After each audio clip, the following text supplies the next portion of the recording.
జై శ్రీరామ్. హిందూ బంధువులందరికీ నా నమస్కారం అండి.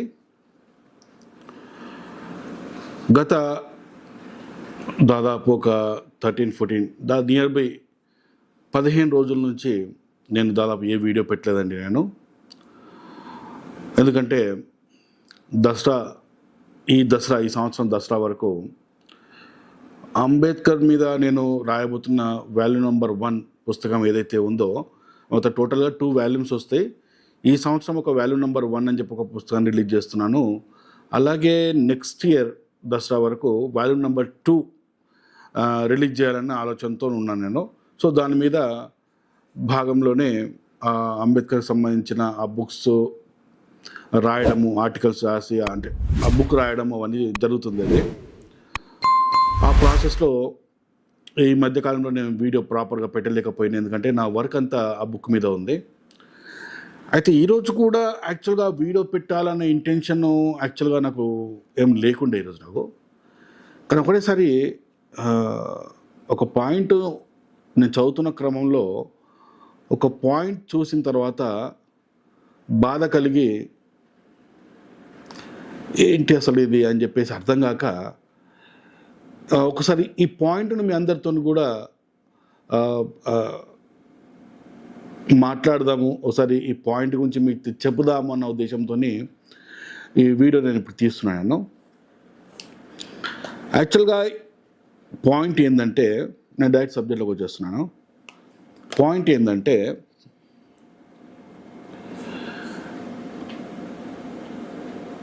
నైన్టీన్ ఫార్టీ సిక్స్లో ఎలక్షన్స్ అయినప్పుడు, అంటే 1946లో అంటే నెక్స్ట్ స్వతంత్రం రాబోతుంది. సో భారతదేశానికి ఒక రాజ్యాంగాన్ని రాసుకుందాము అని నిర్ణయించుకున్న తర్వాత అప్పుడు ఒక ఎలక్షన్స్ అనేది జరిగిన 1946లో. ఆ ఎలక్షన్లో అంబేద్కర్ గారు చాలా చిత్తుగా దళిత సామాజిక వర్గము అంబేద్కర్ గారిని చాలా చిత్తుగా ఓడించిందండి. కేవలం దేశం మొత్తంలో అంబేద్కర్ గెలిచిన ఒకే ఒక స్థానం మాత్రం గెలిచారు. అంబేద్కర్ ఓడిపోయిండు మళ్ళీ. కానీ అంబేద్కర్ పార్టీ నుంచి పోటీ చేసిన ఒక వ్యక్తి దేశం మొత్తం గెలిచింది ఆయన ఒక్కడే. దళిత సామాజిక వర్గం ఆ రోజు అంబేద్కర్ నమ్మలేదు, ఆయన ఓడించారు అనమాట. సో ఇది అయిపోయిన తర్వాత భారతదేశానికి స్వతంత్రం వచ్చే ముందు మనం ఒక ప్రభుత్వాన్ని కూడా ఫామ్ చేసుకున్నాం మనము పరిపాలించడం కోసము. నెక్స్ట్ ఇక 1947లో స్వాతంత్రం కూడా నియర్ బై వచ్చేసింది మనకు. ఆ సంకేతాలన్నీ పెద్దలకంతా క్లియర్గా ఉంది. ఆ టైంలో అంబేద్కర్ గారిని నెహ్రూ గారు పిలిచి ఆయనకి ఏం చెప్తారంటే, ఆ రోజు క్యాబినెట్లో అంబేద్కర్ గారికి న్యాయశాఖ మంత్రిగా పదవి ఇవ్వాలన్న ఉద్దేశంతో పెద్దలు నిర్ణయించుకొని అంబేద్కర్ని పిలవడం జరుగుతుంది. అప్పుడు అంబేద్కర్ గారు నెహ్రూ దగ్గరికి వెళ్ళేసి మాట్లాడిన తర్వాత అప్పుడు అంబేద్కర్ అన్న మాటలు ఏవైతే ఉన్నాయో అవి నేను ఇప్పుడు చదువుతున్న ఈ పుస్తకం క్రమంలో నాకు చాలా ఏంటి అసలు అనేది, అంటే నేను ఎలా ఎక్స్ప్రెస్ చేయాలని కూడా నాకు అర్థం కావడం లేదు. నేను అంతా డిసప్పాయింట్ అయినా ఆ పదాలకి. సో అప్పుడు అంబేద్కర్ మాట్లాడుతున్న మాటలు ఏంటో ఒకసారి నేను చదువుతాను, ఒకసారి చూడండి మీరు. అంబేద్కర్ స్వయంగా మాట్లాడిన మాటలు ఏంటంటే, ఆగస్టు 1946లో మధ్యంతర ప్రభుత్వం ఏర్పడినప్పుడు తన క్యాబినెట్లో న్యాయశాఖ మంత్రిగా బాధ్యతలు స్వీకరించమని ప్రధానమంత్రి నెహ్రూ నన్ను పిలిచాడు. అంటే అంబేద్కర్ని పిలిచాడు అనమాట. అంబేద్కర్ని పిలిచినప్పుడు అంబేద్కర్ ఒక్క మాట మాట్లాడుతుండండి. అంబేద్కర్ ఇక్కడ 2 మాటలు మాట్లాడతాడు. ఆ 2 మాటలు చూడండి ఎలా ఉన్నాయో. ఆ ఆఫర్ నాకు చాలా ఆశ్చర్యాన్ని కలిగించింది అట. ఈ ఆఫర్ నాకు చాలా ఆశ్చర్యాన్ని కలిగించింది అంటుండు అంబేద్కర్. అన్న తర్వాత ఇంకో పదం కూడా అంటుండు, ఆ తర్వాత మాట్లాడదాం. ఎందుకు ఆశ్చర్యం కలిగించింది అంబేద్కర్కు? ఆ రోజు నెహ్రూ అంబేద్కర్ని పిలిచి న్యాయశాఖ మంత్రిగా నువ్వు పదవి బాధ్యతలు స్వీకరించు అని చెప్పేసి అన్నప్పుడు అంబేద్కర్ ఏమంటున్నాడంటే నాకు చాలా ఆశ్చర్యాన్ని కలిగించింది అంటున్నాడు. అయ్యా అంబేద్కర్ గారు, అసలు మీకు అంతగానం ఆశ్చర్యం కలగడానికి ఎందుకు కలిగిందో నాకు అసలు అర్థం కావడం లేదు. ఎందుకంటే మీ అంబేద్కరిస్టులు ఏం చెప్తారంటే అంబేద్కర్ పోరాడింది దేశం కోసము, అంబేద్కర్ పోరాడింది దేశ ప్రజల కోసము అని చెబుతున్నప్పుడు అదే దేశం కోసము, అదే దేశ ప్రజల కోసము గాంధీ, నెహ్రూ, సర్దార్ వల్లభాయ్ పటేల్ గారు, సుభాష్ చంద్రబోస్ గారు, భగత్ సింగ్ గారు, మన దగ్గరికి వస్తే అల్లూరి సీతారామరాజు గారు కావచ్చు, ఇలాంటి ఎంతోమంది దేశం కోసం పోరాడి స్వతంత్రాన్ని తీసుకొచ్చుకునే సమయంలో ప్రభుత్వాన్ని ఎలక్షన్ చేసుకొని ప్రభుత్వాన్ని ఏర్పాటు చేసుకున్నప్పుడు అప్పుడు మీకు న్యాయశాఖ మంత్రి ఇస్తామని చెప్పి వీళ్ళు ఆఫర్ ఇచ్చినప్పుడు మీరు అంతగానం షాకింగ్ ఎందుకు అయ్యారు? జనరల్గా వీళ్ళతో పాటే మీరు కూడా మీ భావజాలం కూడా ఉండింటే ఖచ్చితంగా మీకు ఆశ్చర్యం కలిగేది కాదు. కానీ ఇక్కడ మీకు ఎందుకంత ఆశ్చర్యం కలిగింది?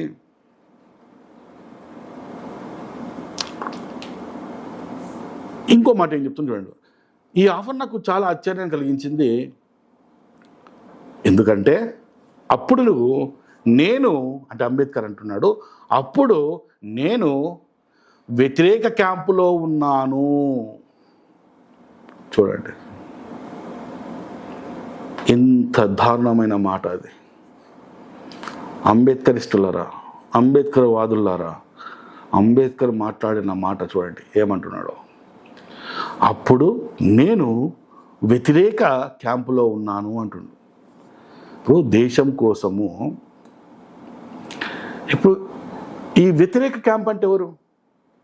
ఇప్పుడు ఒక క్యాంప్ ఏంటంటే నెహ్రూ, గాంధీ, సర్దార్ వల్లభాయ్ పటేల్ గారు, మన భగత్ సింగ్ గారు, ఇలా సుభాష్ చంద్రబోస్ గారు, ఇలా దేశం కోసం పోరాడి దేశం కోసం తమ రక్తాన్ని చిందిస్తూ దేశ స్వాతంత్రం కోసం దేశంలో ఉన్న ప్రజల బానిసత్వాన్ని బ్రిటిష్ దగ్గర నుంచి తరిమేయడానికి, బ్రిటిష్ వాళ్ళని తరిమేయడానికి, మనం స్వతంత్రంగా జీవించడానికి, మనమే ప్రభుత్వాన్ని ఏర్పాటు చేసుకోవడానికి, మనమే ఈ దేశానికి రూలింగ్ చేసుకోవడానికి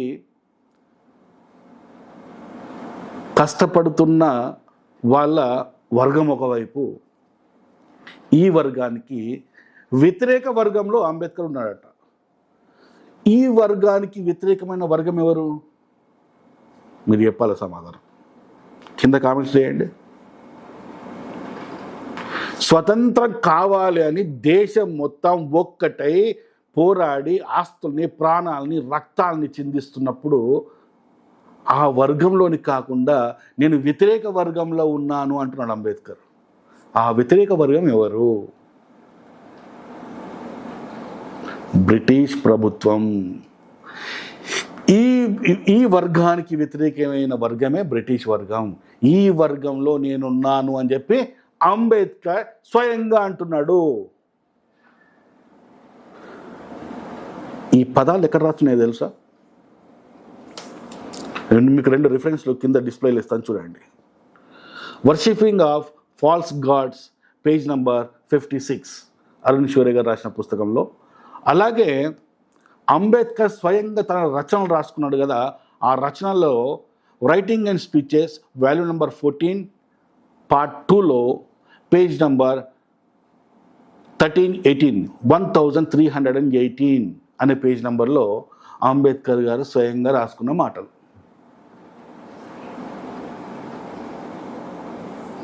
అంటే దేశ స్వాతంత్రం కోసం పోరాడుతున్న వర్గాన్ని కాకుండా దేశానికి వ్యతిరేకమైన వర్గమైన బ్రిటిష్ వర్గంలో నేనున్నాను. అలాంటి నన్ను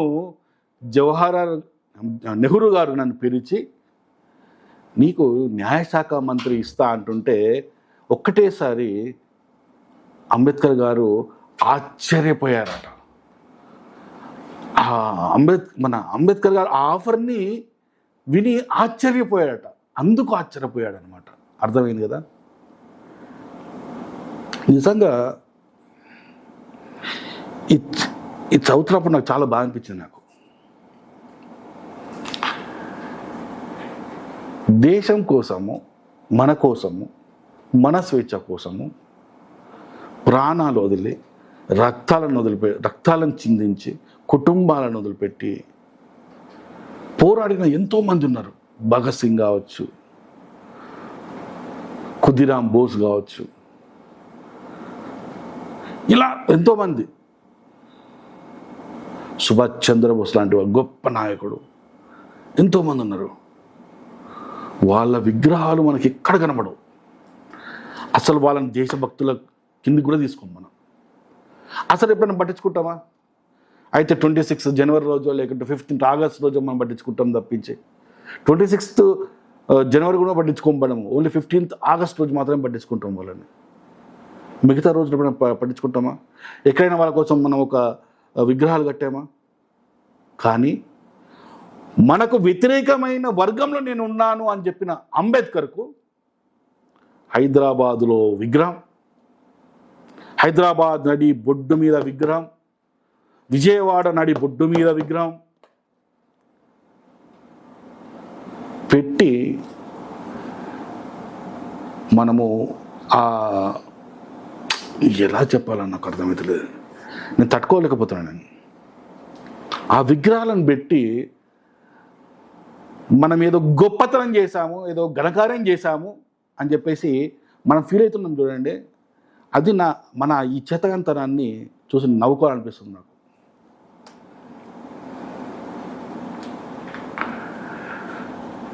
అంబేద్కర్ పుట్టిన మధ్యప్రదేశ్ భోపాల్ జిల్లాలో పుట్టాడు ఆయన. ఆ అంబేద్కర్ పుట్టిన భోపాల్ జిల్లాని మాకు అంబేద్కర్ జిల్లాగా మార్చమని అక్కడ ప్రజలు కోరుకోలే, వాళ్ళే పట్టించుకోలే. మహారాష్ట్రలో జీవిస్తున్న, మహారాష్ట్రలో అక్కడ పుట్టిన మధ్యప్రదేశ్లో అయినా పెరిగిందంతా మహారాష్ట్రలో పెరిగినా కూడా మహారాష్ట్రలో ఏ జిల్లా వాళ్ళు కూడా అంబేద్కర్కి మా జిల్లా పేరు అంబేద్కర్ అని పేరు పెట్టాలని చెప్పి డిమాండ్ చేయలే. కానీ మిగతా వాళ్ళ గురించి ఏమో నాకు తెలియదు, కానీ నా గురించి చెప్తాను. నేను చిన్నప్పటి నుంచి, నేను సినిమాల్లో చూసినప్పటి నుంచి కోనసీమ జిల్లా అంటే ఒక అద్భుతమైన ప్రదేశం లాగా నేను ఫీల్ అయ్యేవాడిని. మొన్నటి వరకు కూడా ఒక అద్భుతమైన ప్రదేశము, ఒక పచ్చగా ఉండే ఒక ప్రదేశము, కొబ్బరి చెట్లు, తోటలు, పెద్ద పెద్ద అంటే 24 hours వాటర్తో పారే నది, మన గోదావరమ్మ నది, కృష్ణమ్మ. అంటే ఒక కోనసీమ అనేది ఒక చిన్నప్పటి నుంచి బాగా రిజిస్టర్ అయిపోయింది. ఒక అందమైన ప్రాంతము, ఒక భూతల స్వర్గం లాగా మా తెలంగాణ వాళ్ళకు రిజిస్టర్ అయిపోయింది. ఆంధ్ర వాళ్ళ సంగతి మనకు తెలియదు, కానీ ఎందుకంటే మాకు అది దూరం ఉంటుంది కాబట్టి మేము అలా ఫీల్ అయ్యాము. అలాంటి ఒక ప్రాంతానికి అంబేద్కర్ పేరేంటండి? ఓ భగత్ సింగ్ పేరు పెట్టండి, ఒక సుభాష్ చంద్రబోస్ పేరు పెట్టండి,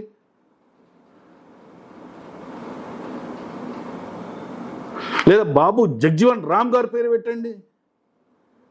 అరే, నేను మీ పార్టీ కాదు, నేను అపోజిట్ పార్టీ అని చెప్పి ఇంత స్పష్టంగా చెప్తున్నా, అంబేద్కర్ పేరు పెట్టడం ఏంటండి? నాకు అర్థం కాదు. ఇది నేను చెప్పట్లేదు, అంబేద్కర్ తన పుస్తకాలు రాసుకున్నాడు క్లియర్గా. నేను ఆపోజిట్ వర్గంలో ఉన్నాను. దేశభక్తులకు ఆపోజిట్ వర్గం ఏందండి? మీరే పాల. దేశ స్వాతంత్రం కోసం పోరాడుతున్న ఒక వర్గం అయితే దానికి ఆపోజిట్ వర్గంలో అంబేద్కర్ ఉన్నాడు. నాకు న్యాయశాఖ మంత్రి ఇచ్చేసరికి నేను షాక్ అయిపోయినా. నేను వీళ్ళకి వ్యతిరేకం కదా, నాకెందుకు ఇస్తున్నారు వీళ్ళు అని అంటున్నాయన.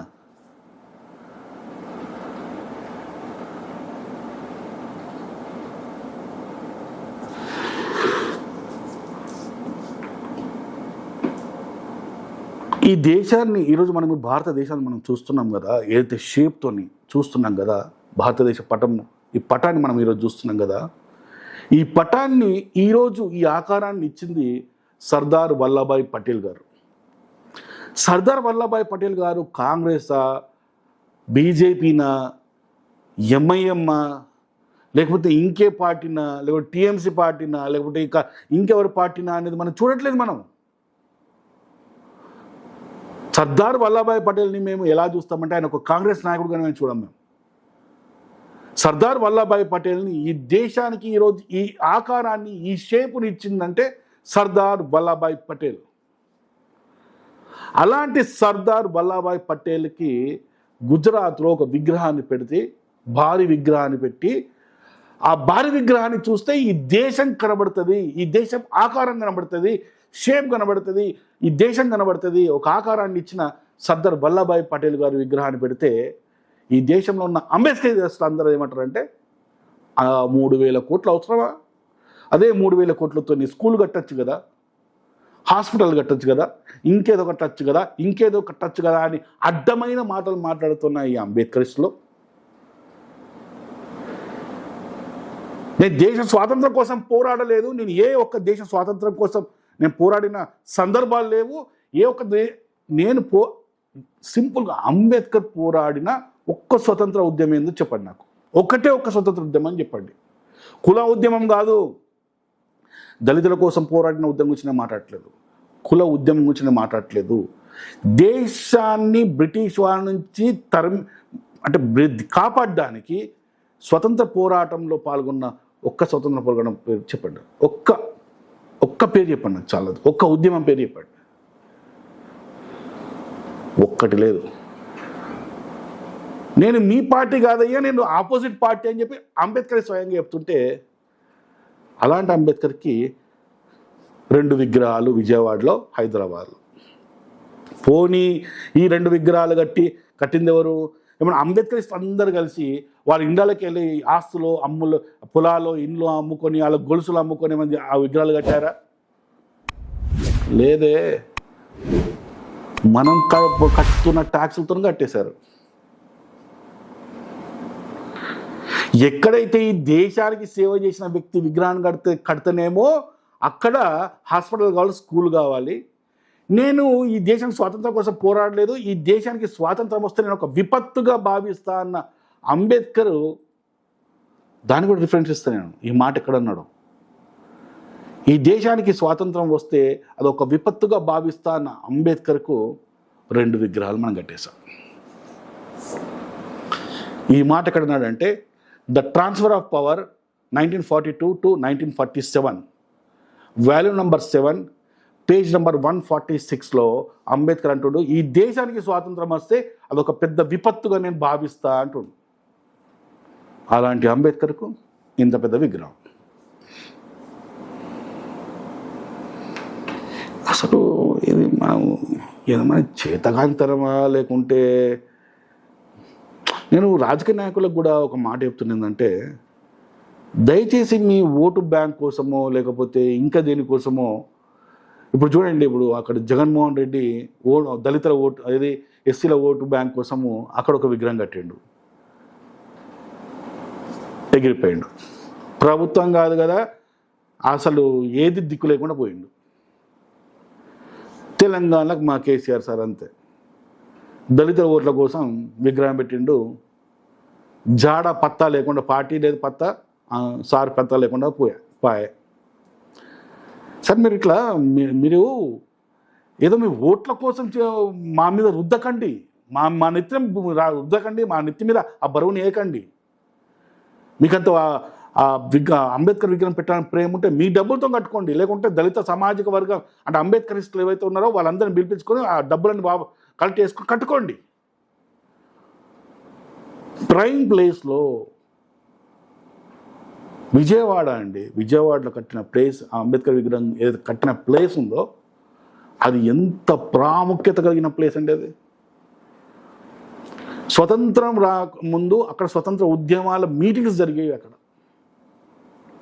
స్పోర్ట్స్ జరిగేటివి, అక్కడ ఎగ్జిబిషన్స్ జరిగేటివి, అక్కడ సర్కస్ జరిగేటివి. అక్కడ ఒక్కటి కాదు, అతిపెద్ద గ్రౌండ్ అదే. ఏది జరగాలన్నా మెయిన్ అడ్డా, అన్నిటికీ మంచి అడ్డాగా ఉండేది అది. దానికి ఒక మంచి పేరు కూడా ఉంది దానికి. అలాంటి ప్లేస్ తీసుకొచ్చి నేను మీ వర్గం కాదు, నాది పక్క వర్గము, మీకు వ్యతిరేకమైన వర్గంలో నేను ఉన్నాను, పిచ్చినా కొడుకులు మీరు నన్ను వీరించి నాకు పదవిస్తున్నారు, అంటుంటే అటు పదవి ఇచ్చి ఇటు మన ట్యాక్స్ డబ్బుతో విగ్రహాలు కట్టి ఏం చేస్తున్నాం రాబోయే మనము? ఆలోచించండి, కొద్దిగా ఆలోచించండి. కొద్దిగా